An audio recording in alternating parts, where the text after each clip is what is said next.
Bonjour à tous et bienvenue sur Studio Mosaïque, la chaîne de ressources pour les musulmans et les chrétiens. J'espère que vous allez bien et je prie que les bénédictions de Dieu soient sur vos vies et je prie que cette vidéo vous fasse réaliser à quel point Dieu vous aime et veut vous associer à son œuvre auprès des musulmans.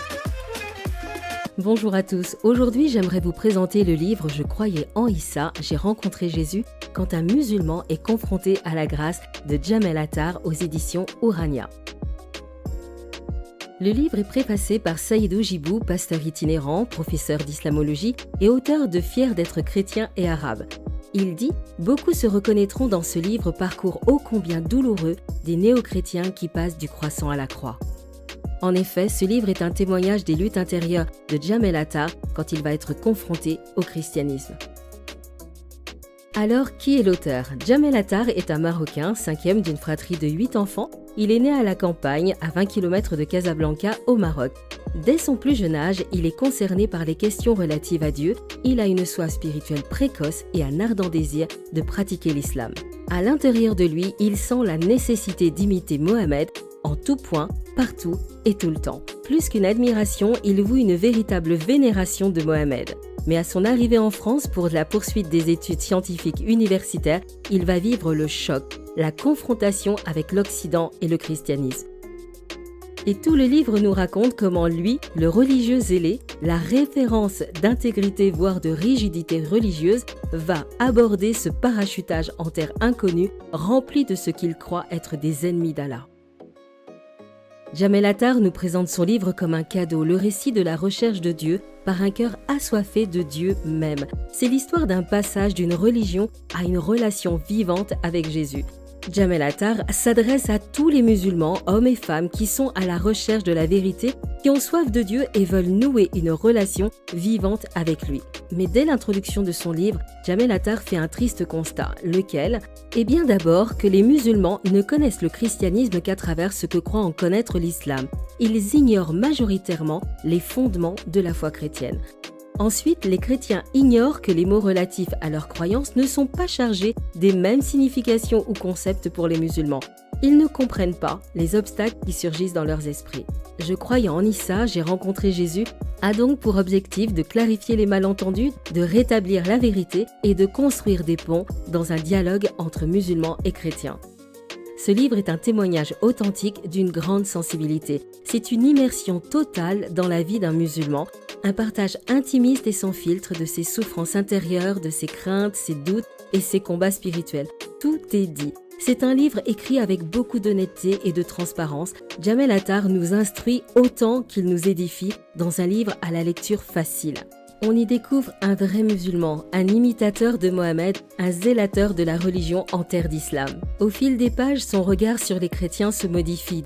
D'abord considérés comme des mangeurs de porc et buveurs de vin, deux transgressions suprêmes plus graves que le vol et le mensonge dans l'islam, il découvre des personnes sérieuses, désireuses de plaire à Dieu et de lui obéir. C'est justement à la faculté qu'il va rencontrer les premiers chrétiens de sa vie et la première pensée qui lui vient, c'est l'occasion de leur ouvrir les yeux sur leurs errements.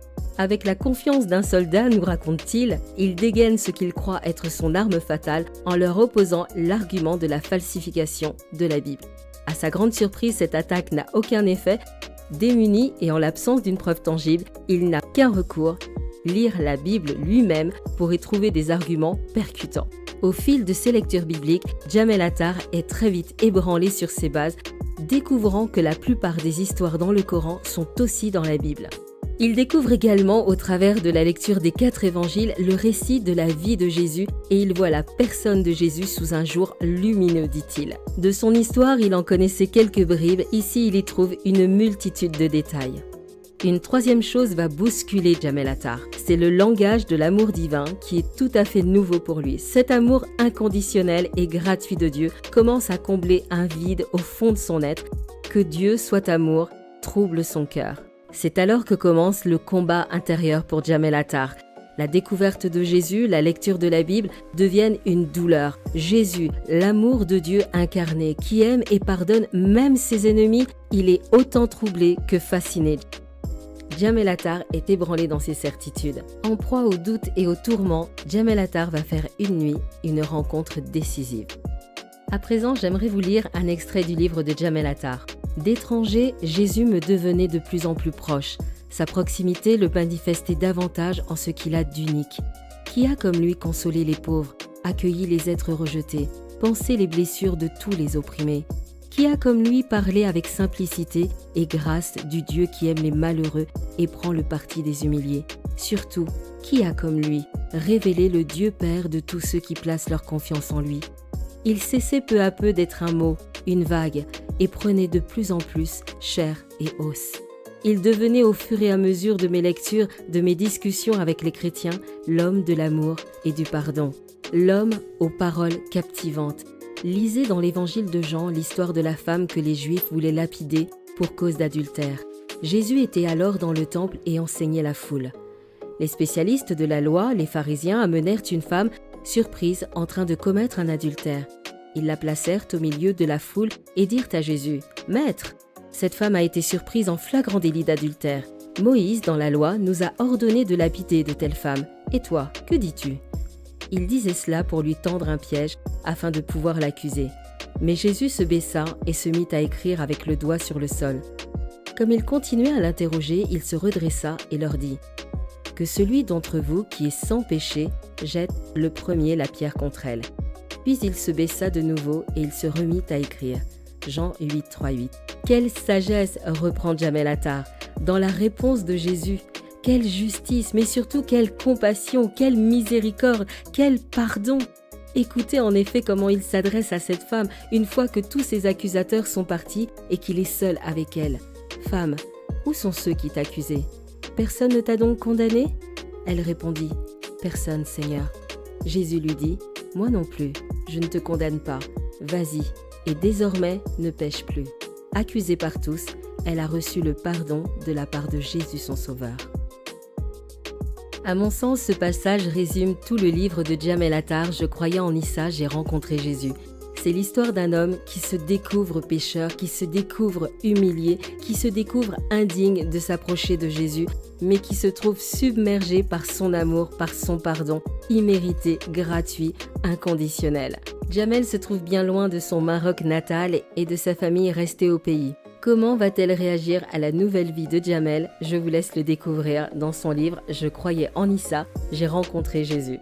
Ce livre aura certainement un impact sur votre regard sur les musulmans et sur l'amour que Dieu porte à tous les hommes, musulmans compris. Ce livre donc est à mettre entre toutes les mains, il sera certainement une bénédiction. Il existe d'ailleurs en version anglaise et en arabe. Pour terminer, j'aimerais prier pour l'auteur. Merci de lui avoir donné l'occasion de coucher sur papier cette expérience qu'il a faite.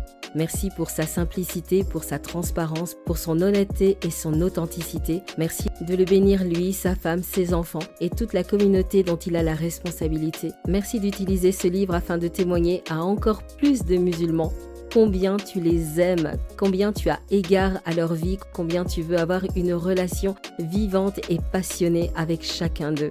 Jamel Attar nous a offert ce livre comme un cadeau, permet qu'il soit réellement un cadeau pour beaucoup d'entre nous. Amen.